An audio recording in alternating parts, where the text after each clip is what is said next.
الحمد لله وكفى وسلام على عباده الذين اصطفى.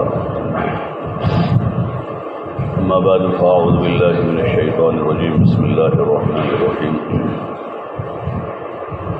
يا أيها الذين آمنوا كتب عليكم الصيام كما كتب على الذين من قبلكم لعلكم تتقون.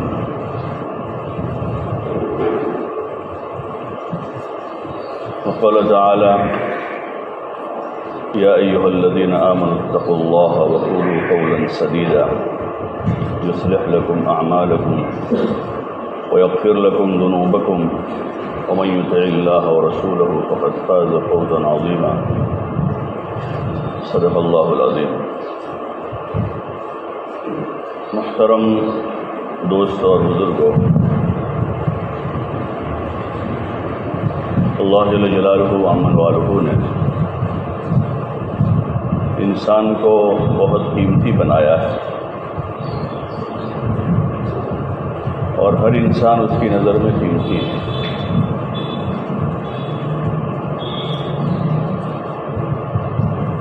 خصوصاً جس نے کلمہ پڑھا ہے لا الہ الا اللہ محمد رسول اللہ، اس کی قیمت جو ہے وہ کئی گنا زیادہ ہو جاتی ہے.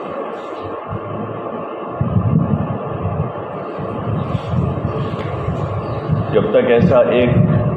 فرد، ایک ایسا بندہ زمین پر باقی ہے، حدیث میں آتا ہے لا تقام الساعة حتى يقال اللہ اللہ. جب تک زمین پر اللہ اللہ کہا جاتا رہے گا، وہاں تک قیامت قائم نہیں ہوگی.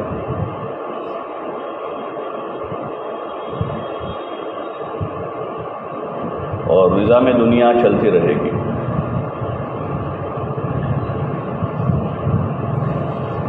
وہ اصل برکت ہے اور اصل قیمت اللہ کے نام کی ہے،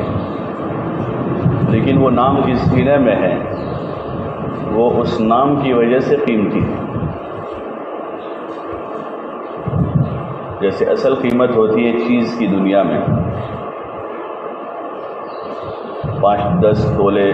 سونے کا کوئی بنا ہوا پیس ہے، وہ کسی باکس میں رکھا ہوا ہے تو اس سونے کی وجہ سے وہ باکس بھی قیمتی ہو جاتا ہے. تو وہ باکس کی اصل قیمت نہیں ہے، وہ قیمت اصل سونے کی ہے. لیکن جب تک وہ سونے کا پیس اس باکس میں ہے، وہاں تک وہ باکس بھی اتنی حفاظت کے ساتھ رکھا جائے گا جتنا وہ سونا رکھا جاتا ہے. ایسے ہی یہ جو ہمارا جسم ہے وہ خالی ہے. اس کا حسن و جمال، اس کی طاقت اور قوت، اس کی جوانی اور شباب، اس کی کوئی قیمت نہیں. اصل جو قیمت ہے وہ اللہ کے نام کی ہے، اور جو ایمان اس جسم میں ہے اس ایمان کی قیمت، اور ایمان کے ساتھ جو ایمانی اوصاف ہیں اور ایمانی صفات ہیں جو ایک انسان نے محنت کر کے اپنے اندر داخل کیے ہیں، حاصل کیے ہیں، ان صفتوں کی وجہ سے انسان قیمتی ہوتا ہے. جو اس کے اندر اس نے داخل کیے، اس میں ایک بہت بڑی صفت ہے ایک مومن کے اندر، وہ تقوی کی صفت ہے، جو بہت بڑی صفت ہے، اور وہ ہر مومن کے لیے ضروری ہے. اس کے بغیر کسی کا گزارا نہیں ہے. تقوی کی صفت کے بغیر کسی کا گزارا نہیں. اس لیے کہ ہدایت بھی متقین کے لیے ہے، اور دخول جنت بھی جو ہے وہ متقین کے لیے ہے. اس کے بغیر آدمی کا گزارا ہی نہیں. وہ اتنی بڑی صفت ہے، اور تقوی کی اتنی مقدار کہ جو انسان کو گناہ سے بچا لے، کسی بھی قسم کی نافرمانی سے اور معصیت سے بچاوے، وہ ہر آدمی کے لیے، ہر مرد و عورت کے لیے ضروری ہے کہ اتنی مقدار کا تقوی اس کے پاس ہو، اس سے معصیت سے بچ جائے. اور کسی بھی قسم کا گناہ کا ارتکاب نہ کرے، اتنے درجے کا تقویٰ جو ہے وہ ہر ایک کے لیے ضروری ہے۔ گاڑیاں ہوتی ہیں اس میں اتنے درجے کی بریک جو ٹائم پر کھڑی ہو جائے گاڑی کہ وقت پر جب کھڑی کرنا چاہے تو کھڑی ہو جائے ڈرائیور، اتنی بریک لازمی ہے ورنہ وہ گاڑی چلے گی نہیں، اور اگر اتنی بریک نہیں ہے تو پھر یہ خطرے کی گاڑی ہے چاہے کتنی مہنگی ہو۔ ایسے ہر آدمی کو گناہ سے بچا دے ہوئے اللہ کی معصیت سے، نافرمانی سے، اتنے درجے کا تقویٰ ہر ایک کے لیے ضروری ہے۔ اور یہ جو مہینہ ہے اس کی خصوصیات میں سے ہیں، روزے کا نتیجہ کہیں یا روزے کا فوری بدلہ دنیا میں، وہ تقوی کی صورت میں ہے۔ کلام پاک میں اللہ جل جلالہ وعظمہ کا ارشاد ہے، کتب علیکم الصیام کما کتب علی الذین من قبلکم لعلکم تتقون، کہ تم پر روزہ فرض کیا گیا ہے جیسا تم سے پہلی امتوں پر فرض کیا گیا تھا۔ کیوں ہے روزے کا کیا مقصد ہے؟ کہ تم میں تقویٰ پیدا ہو جائے، لعلکم تتقون، تاکہ تم متقی بن جاؤ، تقویٰ اختیار کر لو۔ اور وہی جیسے میں نے عرض کیا کہ تقوی کا کیا مقصد ہے اور تقویٰ کیا چیز ہے، کہ اتنی طاقت پیدا ہو جائے ہمارے اندر کہ ہم گناہ سے بچیں، یا گناہوں میں مبتلا ہیں تو اس کو چھوڑ دیں۔ جب تقویٰ آیا ہے تو وہ تقویٰ روک دے گا گناہوں سے۔ اور ایک روایت میں حضور علیہ السلام فرمایا کہ تقویٰ کہاں ہوتا ہے؟ تقویٰ کہاں ہوگا؟ سر میں ہوگا، پیر میں ہوگا، پیٹ میں ہوگا، ہاتھ میں ہوگا۔ حضور علیہ السلام نے اشارہ کر کے فرمایا کہ تقویٰ ہا ہونا، کہ تقویٰ دل میں ہوتا ہے، اندر خوف خدا، کہ میں اللہ سے ڈرو، اللہ نے خوف، تو وہی ہیں۔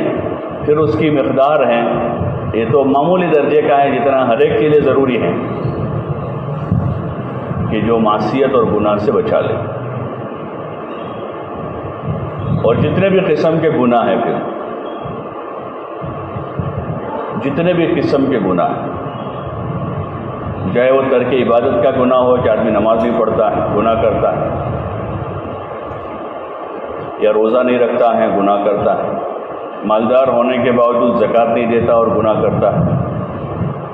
صاحب مال ہونے کے باوجود حج نہ کر کے گناہ کر رہا ہے، ترک عبادت کا یہ گناہ ہے کہ عبادت چھوڑی ہے جو اس کے اوپر فرض ہے اور گناہ کر رہا ہے۔ ایسے اور گناہوں کی بہت سی قسمیں جس کو عقائد کی کتابوں میں علماء نے کبیرہ گناہوں کی فہرست بنائی، حدیثوں سے نکال کر، قرآن کی آیتوں سے نکال کر۔ یہ سارے قسم کے گناہ ہیں جو بڑے گناہ ہیں، اس کی بڑی لسٹ ہے۔ ذاتی زندگی سے متعلق آدمی جھوٹ بول رہا ہے، زنا کر رہا ہے، شراب پی رہا ہے، چغلی کر رہا ہے، اس نوعیت کے گناہ ہیں۔ پھر مخلوق کے حق سے متعلق ہے، والدین کی نافرمانی کر رہا ہے، دوسروں کو ایذا دے رہا ہے، حرام کمائی کر رہا ہے، اور قسم قسم کے گناہ ہیں جو عرف میں عام تو ہیں، بہت سو کو پتہ بھی ہیں کہ یہ سارے گناہ ہیں، اور اگر پتہ نہ ہو تو ہر ایک کو معلوم کرنا چاہیے کہ کون سے گناہ ہیں جو بڑے گناہ ہیں، جس سے بچنا ہر وقت ہر حال میں ضروری ہے۔ اور آدمی نہ بچا تو پھر وہ بڑے گناہ جو ہیں وہ آدمی کی نیکیوں کو بھی کھا جاتے ہیں، جو عبادت کے راستے سے، خدمت کے راستے سے، صدقہ و خیرات کے راستے سے آدمی نے جو نیکیاں کی ہیں، وہ بڑے گناہ جو ہیں ان نیکیوں کو بھی کھا جاتے ہیں، صاف کر دیتے ہیں۔ جیسے بند ہال میں اے سی چلا ہوا ہے اور اے سی ٹھنڈک پیدا کر رہا ہے، لیکن کسی جگہ سے گرم ہوا کا سوراخ کھلا ہوا ہے، دروازہ کھلا ہوا ہے، کھڑکی کھلی ہوئی ہے، تو گرم ہوا کا سوراخ چھوٹا سا ہے، بڑا نہیں ہے۔ اے سی بڑا چل رہا ہے، 2 ٹن 2.5 ٹن 4 ٹن، لیکن ایک کھڑکی کھلی ہوئی ہے تھوڑی سی، تو وہ گرم ہوا آتی رہے گی اندر، تو وہ کمرے کو ٹھنڈا نہیں ہونے دے گا، اس کی ٹھنڈک کو ختم کر دیتا ہے۔ ایسے ہی یہ جو گناہ ہے، وہ گناہ انسان کی نیکیوں کو ختم کر دیتا ہے۔ بلکہ بعض گناہوں کے بارے میں تو آتا ہے کہ وہ اس طرح سے نیکیوں کو صاف کر دیتا ہے جیسے استورا بال کو صاف کر دیتا ہے۔ مثال دی حدیث حضور صلی اللہ علیہ وسلم، جیسے استورا چلتا ہے سر پر تو کتنے منٹ میں ٹکلا ہو جاتا ہے، زیادہ دیر نہیں لگتی، حالانکہ کتنے ہزاروں لاکھوں بال ہیں سر میں، لیکن چند منٹوں میں ہی بال پورا سر صاف ہو جاتا ہے۔ ایسے بعض گناہ ایسے ہوتے ہیں کہ جو آدمی کی ساری نیکیوں کو ختم کر دیتے ہیں، اور ان گناہوں سے بچنے کی جو طاقت پیدا ہوگی وہ تقوی سے ہوگی، اور تقوی پیدا ہوتا ہے زبان پر، کان پر، دماغ میں نہیں بلکہ دل کے اندر اترتا ہے۔ تقوی ہا ہنا، یہ تقوی اندر ہے۔ جو عمر رضی اللہ تعالیٰ عنہ سے کسی نے پوچھا کہ تقوی کیا چیز ہے، تو انہوں نے حضرت عمر رضی اللہ عنہ نے پوچھا ایک صحابی سے، تو انہوں نے مثال دی اور کہا کہ امیر المومنین، آپ جب کسی خاردار وادی سے گزرتے ہو تو کیسے گزرتے ہو؟ خاردار وادی یعنی دونوں طرف کانٹے والی جھاڑیاں، پرانے اپنے کھیتوں میں جاتے تھے تو بیچ کا جو راستہ ہوتا تھا دونوں طرف کانٹے دار جھاڑیاں ہیں اور بیچ میں تھوڑا سا پگ ڈنڈی بنی ہوئی ہے۔ آدمی جب گزرتا ہے تو کانٹے کی کوئی ڈالی ادھر سے آستین کو پھنساتی ہے، ادھر سے کہیں پھنستا ہے، ادھر سے دامن پھنستا ہے۔ انہوں نے پوچھا کہ تم وہاں سے گزرتے ہو تو کیسے گزرتے ہو؟ تو امیر المومنین نے فرمایا کہ میں اپنا دامن سمیٹ لیتا ہوں، یعنی اچھی طرح سے کپڑے سمیٹتا ہوں اور پھر بیچ میں چلتا ہوں کہ کہیں سے کوئی کانٹا کپڑے کے کسی حصے کو لگ نہ جاوے، ورنہ اس کو پکڑ لیتا ہے وہ۔ بولے بس اسی طرح دنیا میں چلنے کا نام تقویٰ ہے کہ آدمی اس طرح گزرے کہ کہیں سے کوئی گناہ، کیونکہ ہم امتحان کے مرحلے پر ہیں، ہم فرشتے تو ہیں نہیں۔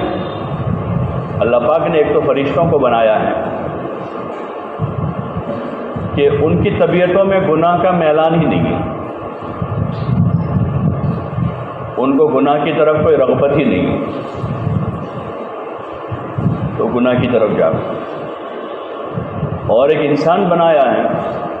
کہ انسان کی طرف دونوں رغبتیں، نیکی کی بھی گناہ کی بھی، دونوں چیزیں آدمی میں ہیں، منفی مثبت،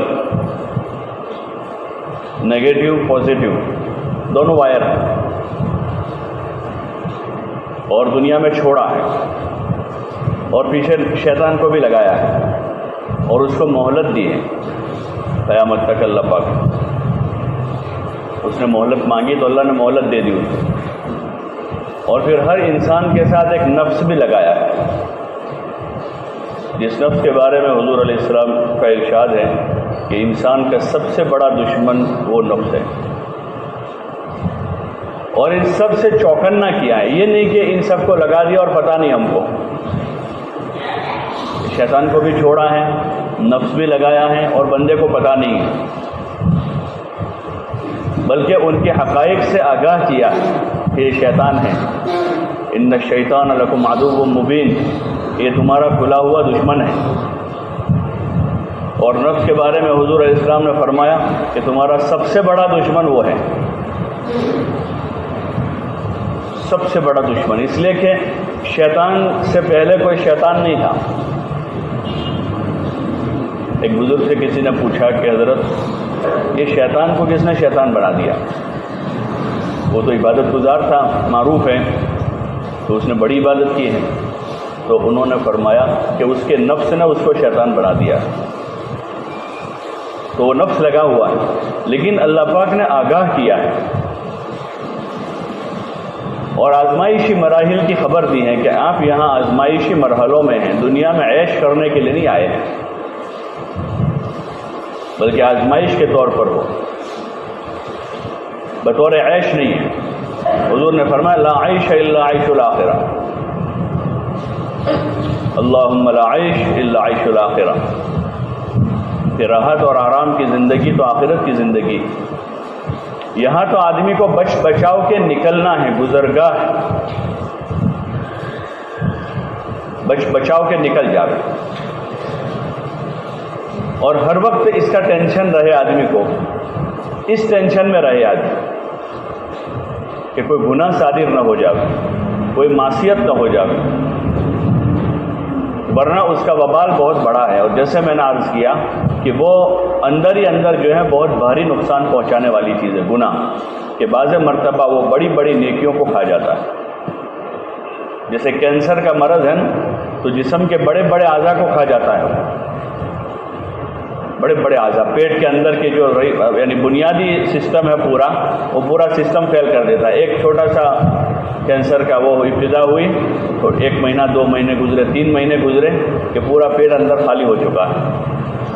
اب اس کا کوئی علاج نہیں۔ تو اس لیے یہ جو مبارک مہینہ ہے رمضان کا، اس مہینے میں اسی کی کوشش کرنی چاہیے کہ جو اس کا اصل ہمارا نفع ہے وہ تقویٰ ہے۔ تاجر کی نظر نفع پر ہوتی ہے کہ اس تجارت کا کیا فائدہ، اس سال کا کیا منافع، اس مہینے کا یہ نفع ہے کہ تقویٰ پیدا ہو، اور جب تقویٰ پیدا ہوگا تو آدمی کو گناہوں کی نفرت دل میں پیدا ہوگی، یہ اس کا اثر ہے۔ جب گناہوں سے نفرت ہو جائے گی، جن معصیت میں آدمی مبتلا ہے ان معصیتوں کی طرف اب نہیں جائے گا، چاہے کسی بھی قسم کی، جیسے میں نے عرض کیا، ایک تو عبادات کا ترک ہے کہ آدمی فرائض چھوڑ رہا ہے، یا مخلوق سے متعلق ہے، والدین کا نافرمان ہے، یا قطع تعلقی کیے ہوا ہے رشتہ داروں سے، دوستوں سے، بھائی بہنوں سے، جس کی گنجائش نہیں ہے ہمارے دین میں۔ جیسے نماز چھوڑنے کی گنجائش نہیں ہے، ایسے قطع تعلقی کرنے کی اجازت نہیں ہے کہ آدمی قطع تعلقی کرے۔ نماز چھوڑنا جائز نہیں ہے، ایسے قطع تعلقی کرنا جائز نہیں ہے۔ ایسے والدین کی نافرمانی کرنا جائز نہیں ہے، بڑا جرم ہے، بڑے گناہوں میں سے ہے کہ آدمی والدین کا نافرمان۔ حکم دیا گیا ان کی فرما برداری کا، ان کی پیروی کا، ان کی خدمت کا، ان کے ادب کا، اور ہر حال میں ان کی پیروی اور ادب کا حکم ہے، الا یہ کہ وہ معصیت کی طرف لے جاتے ہیں، کسی گناہ کی طرف دعوت دے رہے ہیں، تو اس میں ان کی اطاعت جائز نہیں ہوئی۔ اس قسم کے اور جو گناہ ہیں، زنا ہیں، شراب ہیں، غیبت ہیں، چغلی ہیں، اور قسم قسم کی جو معصیتیں ہیں، ان معصیتوں کی نفرت دل میں پیدا ہو، ورنہ آدمی ایک طرف نیکی کرتا جاتا ہے، دوسری طرف دھوتا جاتا ہے، ایک طرف نیکی کرتا ہے، دوسری طرف دھوتا ہے۔ اسی لیے بزرگوں نے متوجہ کیا لوگوں کو کہ وہ اپنے ان احوال کے بارے میں فکر مند ہے۔ جیسے ظاہر جسم کے بارے میں ہر آدمی فکر مند ہے، ذرا سا تغیر پیدا ہوتا ہے دواخانے جاتا ہے، ذرا سا بخار لگتا ہے دواخانے چلا جاتا ہے، سردی بڑھ گئی ہے فوراً علاج کرتا ہے، سر میں درد ہے فوراً گولی کھاتا ہے، اور برداشت نہیں کرتا کہ 1 گھنٹے تک یہ درد چلے، 1 گھنٹے کے لیے بھی برداشت نہیں کہ 1 گھنٹے تک چلے درد، بلکہ ایسی گولی مانگتا ہے کہ آدھے گھنٹے میں چلا جائے۔ تو جیسے ظاہر جسم کے بارے میں ہم فکر مند ہیں اور اپنے ان امراض کو دور کرنے کی کوشش میں لگے ہیں، اور اس پر اپنا جان، اپنا مال، اپنا وقت، اپنی صلاحیتیں ہر ایک لگا رہا ہے، اس وقت معلوم کرتے ہیں تو ہر آدمی کا ماہانہ بجٹ میں سے 10%، کسی کا 20%، کسی کا 25% بجٹ جو ہے وہ اپنے علاج پر لگتا ہے ہر مہینے، اپنے یا گھر والوں کے، اور ہر مہینے 2-5 گھنٹے، کسی کے 10-20 گھنٹے، اور کسی کے 2-3 دن علاج پر لگتے ہیں۔ کہ ڈاکٹر کے پاس جانا پڑتا ہے، ہفتے جانا پڑتا ہے، ہر 15 دن میں جانا پڑتا ہے، ہر مہینے جانا پڑتا ہے، اور اس میں اچھا خاصا وقت گزرتا ہے، ایسے ہی عقل مند لوگ وہ ہیں جو اپنے ان بیماریوں کے علاج کے خاطر اپنی جان مال لگاتے ہیں۔ اور اس کے لیے جیسے آدمی بیماری کے علاج کے خاطر ایک ماحول میں جاتا ہے دواخانے میں، ایسے ان امراض کے علاج کے خاطر ایسے پاک اور صاف ستھرے ماحول میں آدمی رہے، صاف ستھرے ماحول میں، جیسے صاف ستھرا موسم جسم کو تندرست کرتا ہے، ایسے صاف ستھرا دینی ماحول جہاں ایمان، اعمال، اخلاق، آخرت کی باتیں ہیں، اللہ کے ڈر اور اس کے خوف کی بات ہے، قبر، حشر، نشر، جنت کی بات ہے، اور عملی طور پر ایسے کام کرنے والے لوگ بھی ہیں وہاں جو نماز میں، ذکر میں، عبادت میں اور آخرت کی فکر میں اور اللہ سے ڈر کر گناہوں سے بچ کر زندگی گزارنے میں مصروف اور مشغول ہیں۔ ایسے لوگوں کے درمیان میں آدمی رہے اور ایسے لوگوں کی صحبت چھوڑے جو گناہوں میں ہیں، ترک صلاۃ میں، غیبت میں، چغلی میں، تیری میری میں، لایانی میں، والدین کی نافرمانی میں، پڑوسیوں کو ایذا پہنچانے میں اور کھل کر کبائر میں جو مشغول ہیں، ایسے لوگوں کی صحبت سے، ایسے لوگوں کی دوستی سے آدمی اجتناب کرے، چاہے ایسا شخص اپنا سگا بھائی کیوں نہ ہو۔ سگا بھائی، اس سے رشتہ داری اپنی جگہ ہے، تعلق منقطع نہیں کریں گے، تعلق منقطع نہیں کریں گے، لیکن اس کی صحبت میں زیادہ نہیں بیٹھیں گے، ورنہ اس کی صحبت کا اثر آئے گا۔ ایسا شخص سگا باپ ہی کیوں نہ ہے کہ سگا باپ ہے لیکن کبائر کا مرتکب ہے، تو سگے باپ کی خدمت عزت سر آنکھوں پر ہے، ان کی عزت کریں گے، ان کی خدمت کریں گے، لیکن ان کے پاس زیادہ بیٹھیں گے نہیں، بقدر ضرورت ان کی خدمت کی کام ہو گیا، اب نکل گئے۔ ان کی محفل مجلس میں آدمی زیادہ بیٹھے گا تو باپ کی ان برائیوں کا اثر اس کے اندر آئے گا، بھائی کی برائیوں کا اثر اندر آئے گا، اور اس قسم کا کوئی دوست ہے تو اس دوست کی برائیوں کا اثر آئے گا۔ اس لیے اپنے آپ کو ایسی فضا سے، ایسے ماحول سے بچانا ہے اپنے خاطر کہ یہ چیپ نہ لگ جاوے برائیوں کا۔ دین کو ہلکا سمجھنے کا چیپ ہے کہ اعمال دین کو آدمی ہلکا سمجھتا ہے اور وہ ایک چیپ لگ جاتا ہے، تو اس لیے یہ رمضان کے مہینے میں یہ نیت بنانی چاہیے اور حصول تقوی کی نیت کے ساتھ اللہ سے تقوی مانگنا چاہیے کہ اللہ ہم کو بھی تقوی دے دے تاکہ ہم اپنی آخرت کی فکر میں لگ جائیں اور تمام قسم کے رذائل سے اجتناب کی کیفیت پیدا ہو۔ اس لیے حضور پاک صلی اللہ علیہ وسلم خود بھی رمضان کے مہینے کا اہتمام فرماتے تھے، صحابہ کو بھی تاکید کی۔ فضائل رمضان کی جو پہلی روایت ہے اس میں بہت سارے خصوصی ہدایات دی ہیں، اور پھر آگے جا کر حضرت نبی کریم صلی اللہ علیہ وسلم نے خود رمضان کے مہینے کا اتنا اہتمام فرمایا کہ آخری عشرے میں اعتکاف کر لیا، جب بالکل سب سے منقطع ہو گئے۔ اعتکاف کا معنی بالکل اللہ کے در پر پڑ گئے، جب کسی سے کوئی غیر ضروری بات چیت نہیں، ہاں کوئی دینی بات ہے، کوئی دینی بات چیت ہے، ٹھیک ہے، بس باقی اب ہمارا تن مسجد کے گوشے میں پڑ گیا اور اللہ کی عبادت میں ہے، ذکر میں، دعا میں، تلاوت میں، نماز میں، دھیان میں، اپنی آخرت کی فکر میں، دین سیکھنے سکھانے میں، کہ ہماتن آدمی مشغول ہو کر تاکہ وہ جو کدورتیں اور جو دنیا کے گناہوں کے جو اثرات اندر جمع ہیں وہ سارے اثرات ختم ہو جائیں اور آدمی جو ہے ان ساری چیزوں سے پاک صاف ہو کہ آخری عشرے میں آدمی بالکل پڑ جائے، تب کسی طرف دھیان نہیں ہے، صرف اپنی ضرورت جو اصلی ضرورت ہے استنجا، تو استنجے کے لیے نکلے گا، اور کھانا کوئی مسجد میں پہنچانے والا نہیں ہے اس کے پاس تو اپنے کھانے کے انتظام کے لیے جائے گا کہ اتنی دیر کے جتنی دیر میں انتظام کر کے واپس آ جائے، جو حوائج اصلیہ ہے جس کے بغیر گزارا نہیں، یا اس حاجت ہو گئے غسل کی تو غسل کے لیے وہ فرض غسل کے لیے جائے گا، ورنہ وہ اپنی اسی جگہ پر ٹھہرا رہے گا جہاں معتکف ہے، یا اس احاطے میں ٹھہرا رہے گا جو مسجد کا حصہ ہے، اور اس میں رہ کر ہماتن اپنے عملوں میں مشغول رہے گا۔ اس کے لیے پھر وہ آخری عشرے کی اعتکاف کی فضیلت حاصل کرنی چاہیے۔ حضور علیہ السلام اہتمام کے ساتھ اعتکاف فرماتے تھے۔ بہت سے بھائی ہیں جن کے پاس فرصت ہے بس خالی ہمت نہیں ہوتی،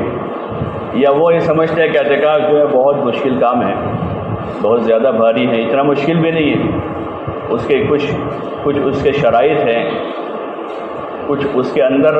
اعتکاف کے اندر کچھ چیزیں منع ہیں، جیسے میں نے عرض کیا کہ باتیں کرنا اور باہر نکلنا مسجد سے، تو وہ بہت معمولی چیزیں ہیں، کوئی اتنا بھاری اور مشکل کام نہیں ہے۔ ہر سال مسجدوں میں مسجدار جماعت کو محنت کرنی پڑتی ہے اعتکاف میں بٹھانے کے لیے، حالانکہ تو فضیلت کی چیز ہے اور سنت علی الکفایہ ہے کہ پوری بستی میں سے کم از کم کو ایک آدھ بیٹھ جاوے،